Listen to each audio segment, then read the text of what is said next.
समुंदर के किनारे एक छोटा सा कस्बा था, नूरपुर।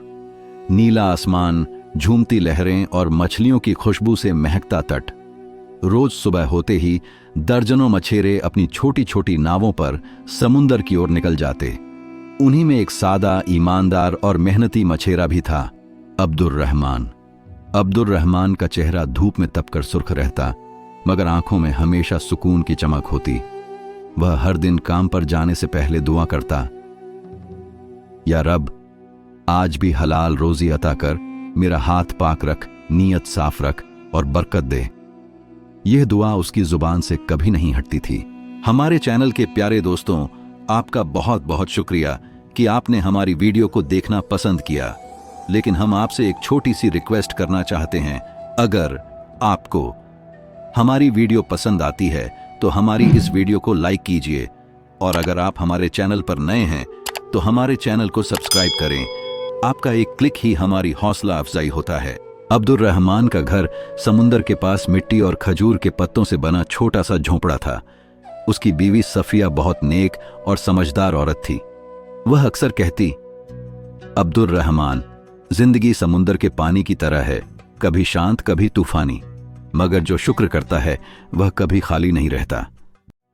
उनके 2 बच्चे थे, उमर और मरियम। घर में सादगी थी, लेकिन दिलों में सुकून की कमी नहीं थी। फज्र की अजान होते ही अब्दुर रहमान उठता, वजू करता, 2 रकत नमाज पढ़ता और अपनी नाव यकीन लेकर समुंदर की ओर निकल जाता। वह हमेशा कहता, जिस दिल में यकीन हो उसकी नाव कभी नहीं डूबती। वह जाल डालता, दुआ करता और मेहनत में लग जाता। कभी जाल भरा हुआ लौटता, कभी खाली, मगर उसके होंठों पर हमेशा मुस्कान रहती। एक दिन समुंदर बहुत शांत था। सूरज हल्के बादलों में छिपा था और हवा में नमकीन ठंडक थी। अब्दुर रहमान ने जाल डालने से पहले हाथ उठाए और कहा, ए मेरे मालिक, आज कुछ ऐसा अता कर कि मेरा नहीं, किसी और का भी चूल्हा जल जाए। यह दुआ दिल से निकली थी, इसलिए असरदार थी। उसने नाव को थोड़ा और आगे बढ़ाया और जाल फेंका।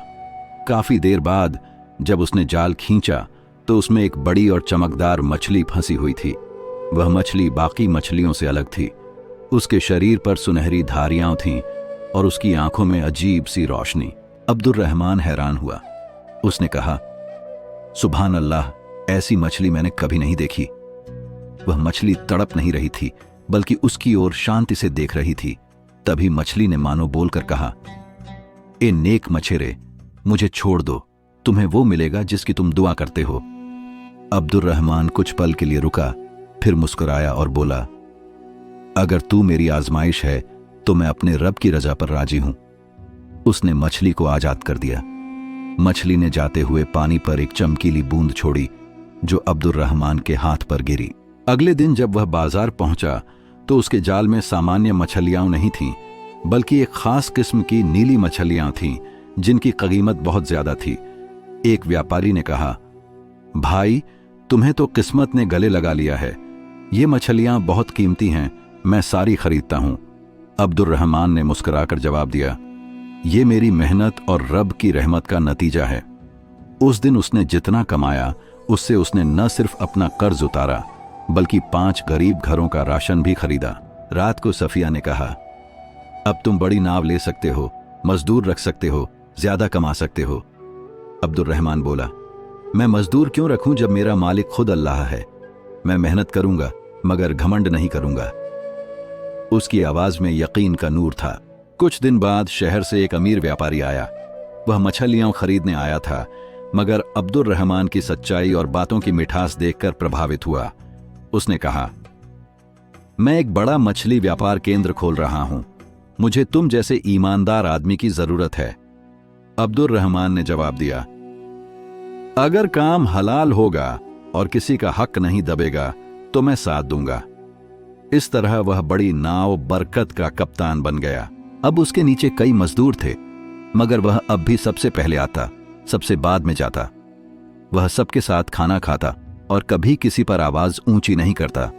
वह हमेशा कहता, दुआ करो, दुआ में ताकत है।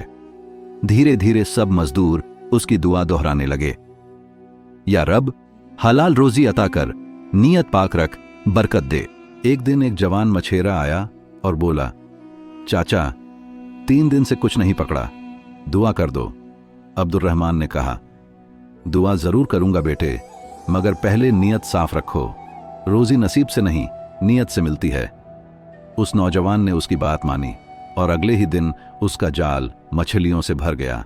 जल्द ही पूरे इलाके में उसकी पहचान दुआ वाला मछेरा के नाम से होने लगी। जो भी मुश्किल में होता उसके पास आता और वह मुस्कुराकर कहता, दुआ करो, दुआ से दरवाजे खुलते हैं।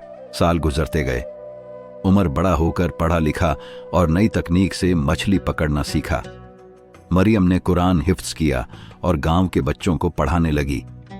सफिया के चेहरे पर संतोष की चमक थी। वह बोली, ये सब तुम्हारी मेहनत और दुआ का फल है अब्दुर्रहमान। वह मुस्कुराकर बोला, नहीं सफिया, ये सब रब का करम है, मैं तो बस जारिया हूं। एक दिन अब्दुर्रहमान अपनी नाव में अकेला बैठा था। सूरज ढल रहा था, लहरें सुनहरी हो रही थीं। उसने आसमान की तरफ देखा और कहा, ए मेरे रब, तूने मेरा दामन कभी खाली नहीं रखा। मैं आज भी वही मछेरा हूं, बस तेरी रहमत बढ़ गई है। तभी एक हल्की लहर आई और उसके कानों में मानो किसी ने फुसफुसाया, ये सब तेरी दुआ का असर है, एक अनाथमंद बंदे। उसने अपने शागिर्दों को बुलाया और कहा, बेटों, मेहनत से कभी डरना मत, रोजी पर कभी शिकवा मत करना। जो भी मिले उस पर शुक्र करो, क्योंकि रोजी अल्लाह की मोहब्बत का पैगाम है। और सबसे बढ़कर दुआ करना मत छोड़ना। दुआ वो कुंजी है जो तकदीर के दरवाजे खोलती है। सबने हाथ उठाकर कहा, हम वादा करते हैं कि हमेशा हलाल कमाएंगे, सब्र करेंगे और दुआ करेंगे। अब्दुर्रहमान मुस्कुराया। उसने समुंदर की ओर देखा। वही समुंदर जो कभी उसका इम्तिहान लेता था, आज उसकी गवाही दे रहा था कि ईमान, दुआ और मेहनत से बढ़कर कोई ताकत नहीं। कहानी का सबक, जब नीयत साफ हो, दिल शुक्रगुजार हो और हाथ मेहनत से भरे हों, तो दुआ आसमान तक पहुंचकर जरूर असर दिखाती है।